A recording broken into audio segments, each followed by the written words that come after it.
Masaya na raw ngayon sa buhay si Bea Alonzo. Hindi niya priority ngayon ang kanyang love life.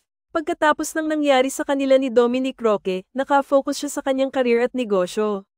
Ayaw ni Bea na madaliin ang lahat para lang masabi na may boyfriend siya.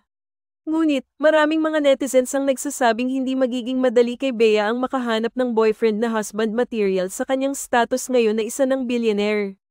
Tiyak na may intimidate ang sino mang may balak na manligaw. Kailangan niyang pantayan ang yaman ni Bea upang hindi siya mag-alangan. Pero say ng ilang netizens, isang mayamang foreigner ang babagay kay Bea Alonzo. Kailangan na strong ang personalidad ng lalaki upang hindi siya maging sunod-sunuran kay Bea. Samantala, may ilan namang nagpupustahan at nagsasabing hindi na makakapag-asawa si Bea Alonzo dahil sa taas ng kanyang standards.